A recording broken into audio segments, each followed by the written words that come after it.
भारतीय राष्ट्रिय कांग्रेसले देशमा अनियन्त्रित हिसाबले बढिरहेको महँगाई अनि सार्वजनिक क्षेत्रका सम्पत्तिहरूको निजीकरणको विरोध गरिरहेको क्रममा कांग्रेसको कालेबुङ जिल्ला समितिले पनि सुरमा सुर मिलाएको छ।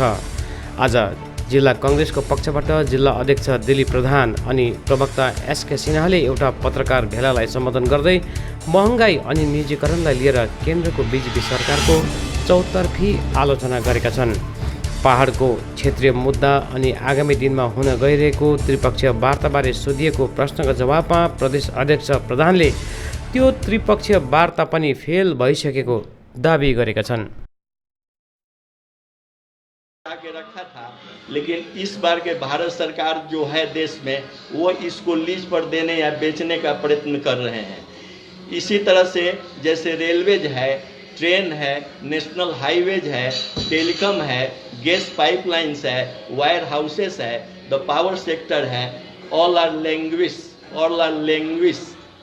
और मैं भारत सरकार से पूछना चाहता हूं कि क्या ये जो हमारी देश की धरोहर संपत्ति है, जो कि 70 साल में ये जो सब स्थापित हुआ था, उसको बेचने का क्या भारत सरकार के पास कोई गारंटी है? अब इस तरह से जो हमारे धरोहर संपत्तियों को नरेंद्र मोदी जी और भारत सरकार बेच देंगे तो इससे क्या होगा कि हमारे देश में बेरोजगारी है और बढ़ेगी। अभी थोड़ा दिन पहले मैंने पेपर में पढ़ा था कि अगस्त महीना में कम से कम 19 लाख लोगों का नौकरी मैन्युफैक्चर सेक्टर में चला गया। तो इस तरह से क्षेत्र हैं जो कि फायदे वाले क्षेत्र हैं, या रेलवे हो, या ट्रेन हो, या टेलीकॉम हो, या गैस पाइपलाइंस हो, या नेशनल हाईवेज हो, या पावर सेक्टर हो, ये सब फायदे वाले क्षेत्र हैं और इसमें बहुत सारे लोग कार्यरत हैं। अगर ये भारत सरकार इसको अगर बेचेगी या छोटे छोटे कॉरपोरेट जगत को देगी और लीज पर देगी, इससे क्या होगा कि हमारे देश में जो नौकरी की समस्या है वो और बढ़ के जाएगी। इसलिए मैं भारत सरकार से अनुरोध करता हूं कि आप लोग इस क्षेत्र को न बेचें। और इसके साथ साथ मैं पहाड़ क्षेत्र के जितनी भी पार्टियां हैं उनसे मैं अपील करता हूं कि हमारी दार्जिलिंग की ये टॉय ट्रेन जो एक धरोहर संपत्ति है, इसको भारत सरकार लीज पर देने का जो षड्यंत्र कर रही है, उस षड्यंत्र को रोकने के लिए हम लोग पहाड़ के जितनी भी पार्टियां हैं वो सब मिल के हम अपना धरोहर संपत्ति को बचाएं। और इसके लिए राजनीतिक नहीं होना चाहिए, हम लोग सबको मिल के अपना देश में जो भी समस्या है उसको दूर करने के लिए हम लोग को एक साथ आना पड़ेगा और आना चाहिए। इसके बाद मैं आपसे एक दो बात और कहना चाहता हूँ। अभी हाल में ही जो हमारे ये टॉय ट्रेन है, इसके लिए यूनेस्को ने अभी हाल में एक हफ्ता 10 दिन पहले फिर से पोस्ट ऑफिस के द्वारा वहाँ पर स्टैम्प को जारी किया है इस विषय में। इसके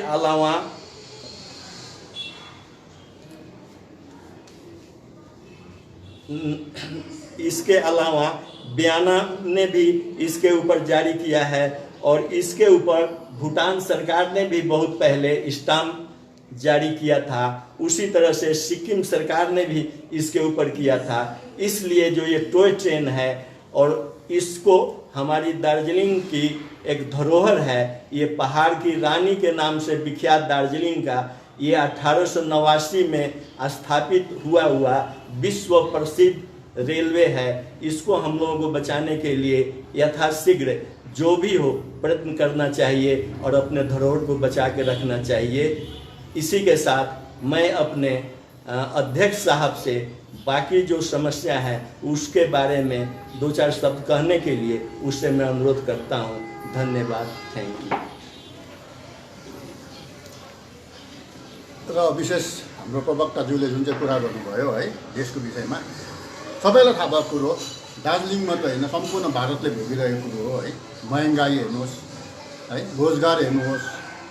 जुन चाहिँ सरकारले सत्तामा आउनुभन्दा अगाडि 2014मा काङ्ग्रेसको धेरैवटा कमजोरीहरू देखाएर, रोजगारमा देखाएर, महँगाईमा विरोध गरेर जनताका अगाडि झुटो वादाहरू झुटो कसमहरू खाएर जनतालाई जुन प्रकारले लोभ्याउने काम गर्यो है, त्यसमा 15-20वटा त यति डरलाग्दो कुरोहरू नरेन्द्र मोदी र बिजेपीले भाजपा सरकारले जनताको अगाडि राख्यो, जुन चाहिँ कङ्ग्रेसले सोचेको पनि थिएन। कङ्ग्रेसले यस्तो कुरोहरू कसरी गर्नु सक्छ भने कङ्ग्रेस सरकारले भन्दै थियो, तर बिजेपी सरकारले खुलेआम जनतामा घोषणा गर्यो 15 लाख रुपियाँ प्रत्येकको खातामा हालिदिन्छु, वर्षमा 2 करोड नोकरी दिन्छु है, अन्त सबैले खाता खोल्नु, डिजिटल इन्डिया दुनियाँ भएको गर्दाखेरि जनतालाई त साँच्चै नै हो भन्ने बनायो। मेरै बुढीले पनि कङ्ग्रेसलाई भोट नदिएर बिजेपीलाई भोट दियो।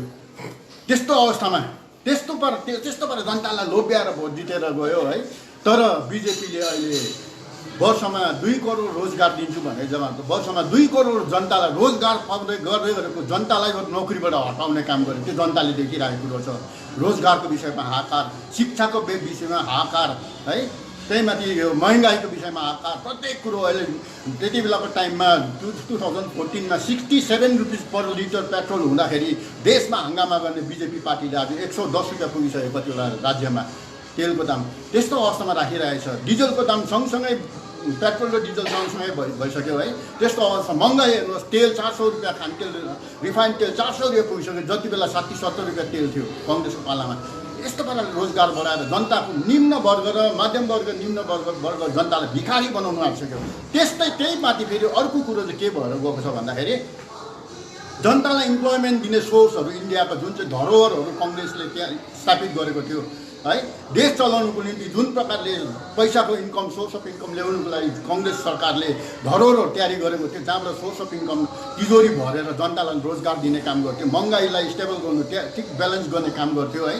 त्यो सबै कुरो पालै किलो गरेर बेचेर गयो। जुन चाहिँ सरकारले चाहिँ भन्दै थियो 70 वर्षमा कङ्ग्रेसले 65 वर्ष 60-70 वर्ष कङ्ग्रेसले राज गरेको थियो, कङ्ग्रेसले केही पनि गरेन देशमा भन्ने सरकारले जुन चाहिँ कुरो उहाँले अघि भन्नुभयो, हाम्रो प्रवक्ताले भन्नुभयो, त्यो कुरो गर्ने सरकारले कङ्ग्रेसले केही गरेन भने सरकारले कङ्ग्रेसले गरेर राखेको देशलाई चलाउँदै रहेको धरोहरहरू बेच्दै जाँदैछ भट्टाभट है। र भोलिको दिन डरलाग्दो दिनहरू हामी आर्थिक अवस्था विशेष गरी देशको गरिब जनताको आर्थिक अवस्था एकदमै डरलाग्दो भएर जान्छ जस्तो हामीलाई लाग्छ। किनभने सोर्स अफ इन्कम छैन भने सबैजना लेबर हुन्छ, मजदुर हुन्छ, पढाइ लेखा इन्जिनियर पढेर के गर्छ, डक्टर पढेर के गर्छ होइन। हामीले हाम्रो नानीहरूलाई दुःख सुख पढाउनु छ, राम्रो स्कुल पढाउनु छ, राम्रो काम नोकरी दिलाउँछौँ भने नोकरी देशमा छैन भने कहाँ नोकरी गर्नु जाने होइन। लास्टमा त मजदुर भएर जान्छ। मजदुर कर्पोरेटहरूको मल्टिबिलियर्सहरूको चाहिँ मजदुर बनाउने प्रयासमा छ। जुन चाहिँ किसान आन्दोलन त्यसै भएको छैन। 9 महिनादेखि किसान आन्दोलन, किसानहरू सडकमा छ, त्यसै विषयमा सडकमा बसेर तिनीहरूले आन्दोलन गरेको होइन। उनीहरूलाई कर्पोरेटहरूको पुँजीपतिहरूको नोकर बनाउने काम गरेर कोसिस गर्दैछ सरकारले। उनीहरूको जमिन हस्तक्षेप गरेर मल्टिमिलियन्स जमिनहरू बेचेर उनीहरूको ठुल्ठुलो फ्याक्ट्रीहरू बनाएर किसानहरूलाई खेतमा काम गर्ने योग्य नबनाएर उनीहरूलाई मिलियन्सहरूले बनाएको कुरोहरूमा नोकरी गर्ने लेबर काम गरोस् भन्ने विचारधारा गर्दैछ। जबकि देशको किसानहरू लेबर मल्टिबिलियन्सहरू लेबर भएर गयो भनेदेखि भोलिको देशको हालत के आउँछ। भुक चामलको निम्ति त्यो पुँजीपतिहरूले त अमेरिकाबाट 5 किलो चामल ल्याउनु सक्छ, उनीहरूले अहिले अमेरिकाबाट चामल मगाउनु सक्छ, लन्डनबाट कहाँ बाहिर देशबाट मगाउनु सक्छ, हामी त मगाउनु सक्दैनौँ नि त। ठिकै छ। यसबारेमा दिलीपज्यू के भनेको तपाईँको इन्डियन नेसनल कङ्ग्रेसले है एउटा सेन्ट्रलली पनि यसको विरोध गरिरहेको छ है, गरिरहेको छ।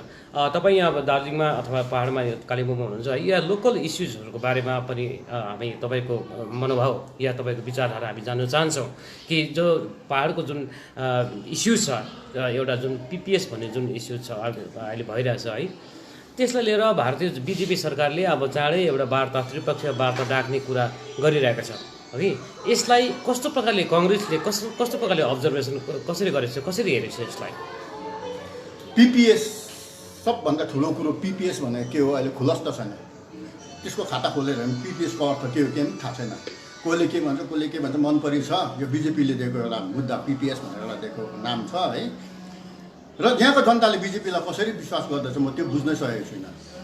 बिजेपीले चाहिँ दार्जिलिङ पाहाडलाई मात्रै झुट बोलेको छैन, यसले त भारतवर्षलाई झुट बोलेको छ नि। हो भारतवर्षमाथि झुट बोलेर शासन गरिरहेको छ है। यो पार्टीले बोलेको यत्रो देशको 130 करोड जनतालाई झुट बोलेर राजनीति गर्ने पार्टीले दार्जिलिङको सानो त्यो 6-7 लाख मान्छेहरूमाथि बोलेको कुरो यिनीहरूले पुरा गर्छ भने कसरी विश्वास गरेको छ हाम्रो दार्जिलिङ पाहाडले, त्यो बुझ्नु सकेको छैन। अर्को कुरो चाहिँ के हो भन्दाखेरि दार्जिलिङ पाहाडको समस्यालाई समाधानै गर्नु चाहेको बिजेपी दार्जिलिङ गोर्खामाथि इमान्दारै थियो भनेदेखिलाई 2017सम्म दार्जिलिङ पहाडले 2टा एमपी दिइसकेको थियो बिजेपीलाई। एमपी त्यसै दिएको थिएन। नरेन्द्र मोदी प्राइम मिनिस्टर उम्मेदवार त्यति बेला सिलगढीमा आएर ऊ आफैले दार्जिलिङ गोर्खाहरूको समस्या सपना मेरो सपना भनेको थियो र गोर्खाहरूले त्यो विश्वास गरेर प्राइम मिनिस्टरलाई प्राइम मिनिस्टर क्यान्डिडेटलाई भोट दिएर प्राइम मिनिस्टर बनाउनमा सहयोग गरेको थियो होइन। र 2017मा गयो यहाँनिर अन्धकार कालिम्पोङ दार्जिलिङ पहाड त अन्धकार भएर गएको थियो आन्दोलनको कारणले गर्दा 105 दिनको स्ट्राइक भएर गएको थियो। त्यति बेला भारतवर्षका सरकार बिजेपी सरकार जुन चाहिँ सरकार दार्जिलिङ पहाडको जनताले सपोर्ट गरेको थियो है, त्यो सरकारले एक ट्राइपकै कुरा गर्नुभयो। ट्राइपाटाइटको कुराले भर्खर निस्किँदा ट्राइपाटाइटकै कुरा गर्नु हो भने 2011को ट्राइपाट जुन चाहिँ प्रकारले विमल गुरुङले आन्दोलन गर्दाखेरि कङ्ग्रेस सरकारको टाइममा ट्राइपाटाइटको दार्जिलिङको समस्या समाधान गर्नुलाई 11 पल्ट ट्राइपाटाइट टक गर्यो सेन्ट्रल गभर्मेन्टले। त्यति बेला गभर्मेन्ट अफ इन्डिया युपिए सरकारले कङ्ग्रेस सरकारले त्यति बेला 11 पल्ट ट्राइपाटाइट टक गरेर बोलायो भनेदेखि चाहिँ 2017को आन्दोलन त्यति ठुलो आन्दोलन बिजेपीले कतिखेप ट्राइपाटाइट बोलायो। एकपल्ट ट्राइपाटाइट बोलाएन। जति सक्दो उनीहरूले बरु आन्दोलनलाई सेपटाइज गरेर आन्दोलनलाई ध्वंस गरेर विध्वंस गरेर यिनीहरूलाई फुटपाथमा ल्याउनुपर्छ भन्ने कोसिस चाहिँ पक्का गर्यो। नत्र भनेदेखिलाई पूर्ण बहुमतमा बसेको सरकार रातारात 370 हटाउने सरकार, काश्मीरको विधानसभा भङ्ग गर्ने सरकार, प्रेसिडेन्स रुल लगाएर त्यहाँनिरको अपोजिसन नेताहरूलाई नजरबन्द गरेर राख्ने सरकार, कर्फ्यू लगाएर त्यहाँनिर रातारात त्यहाँनिर 370 हटाउने सरकार, जम्मू काश्मीरलाई 2 भाग छुटाएर युनियन टेरिटोरी लद्दाखलाई दिने सरकार, त्यस्तो पूर्ण बहुमतमा भएको सरकारले दार्जिलिङको सपना चाहिँ किन पुरा गरेन जुन चाहिँ वचन प्राइम मिनिस्टरले गरेको। इमान्दार छैन बिजेपी कङ्ग्रेस दार्जिलिङ पहाड र गोर्खाहरूमाथि विशेष इमान्दार छैन, त्यो तपाईँ हामीले बुझ्नुपर्छ। र यो जुन चाहिँ पिपिएसको कुरा निस्किँदैछ यसमा ट्राइपाटाइट टक भन्दैछ। ट्राइपाटाइट सिधै अब यो ट्राइपाटाइट टक त हाम्रो फेल्योर हो त पहिला गर्नुभन्दा पहिला हामी भन्नुपर्छ हामीले, किनभने ममता ब्यानर्जीलाई वेस्ट बेङ्गाललाई राखेर हुन्छ भनेदेखि बङ्गालभित्रको व्यवस्था हो त्यो। मैले यो ट्राइपाटाइट टक पनि फेल्युर नै हुनेछ। फेल्युर पक्का फेल्युर, किनभने ट्राइपाटाइट बङ्गाललाई राख्दैछ नि त। तपाईँहरूको कार्यकालको अनुभव तपाईँले बताउनु भएको हो, किन तपाईँहरूको कार्यकालमा 11वटा ट्राइपाटाइट टक फेल भएको छ, त्यो अनुभव त्यसलाई फेल भएको मान्दैन। त्यति बेला चाहिँ कङ्ग्रेसले चाहिँ ट्राइपाटाइट टक पक्का गर्यो, ट्राइपाटाइट ममता ब्यानर्जीलाई पनि राख्यो। त्यति बेला ममता ब्यानर्जी कङ्ग्रेस त्यो यो यसपालिको ट्राइपाटाइट टक हुनुपर्छ कि पर्दैन, अथवा हुनुको लागि तपाईँहरू समर्थन छ कि छैन? तपाईँहरूको राजनैतिक समर्थन छ कि छैन? मेरो पोलिटिकल पोइन्ट अफ भ्यूबाट हेर्नु भयो त्यति बेला होइन, आजको तारिकमा अब हुनेवालाको आजको तारिकमा चाहिँ मेरो विचार मैले राख्नु पर्दाखेरि चाहिँ सरकार केन्द्रमा पूर्ण बहुमतमा छ। बङ्गालको त्यसलाई जरुरत पर्दैन, यो कुरो सबैलाई थाहा। पोलिटिकल उयो त सबैलाई थाहा छ नि, एसेम्ब्लीको चाहिँ तयारी हुन्छ, प्राइम मिनिस्टर कसरी सरकार कसरी गर्छ हुन्छ त्यो कुरो थाहा छ नि है। अहिले बङ्गालको जरुरत छैन बिजेपी सरकारलाई, पूर्ण बहुमत 303 जनाको एमपी लिएर संसदमा बसिरहेछ। त्यति बेला उसलाई यो अवस्थामा अहिले बिजेपीलाई यदि दार्जिलिङ गोर्खाहरूमाथि इमान्दार छ भने ट्राइपाटाइट गर्ने जरुरत छैन। द्विपक्षीय वार्ता राखेर सिधै युनियन टेरिटोरी गोर्खाल्यान्ड दिनु सक्दैन भने युनियन टेरिटोरीसँग दिनुपर्ने हो। तर कङ्ग्रेसले किन ट्राइपाटाइट गर्नु पर्यो त? ट्राइपाटाइट कङ्ग्रेसले नि त द्विपक्षीय राखेर गोर्खाल्यान्ड नभए पनि युनियन टेरिटोरी दिनुपर्ने थियो नि त भन्ने प्रश्न आउँछ सबैको होइन। कङ्ग्रेसले चाहिँ किन गर्यो त ट्राइपाटाइट गर्यो त 11 पल्ट भन्दा? कङ्ग्रेस त अन्त बैशाखीमा थियो नि त, त्यति बेला पूर्ण बहुमतमा थिएन नि त सरकार।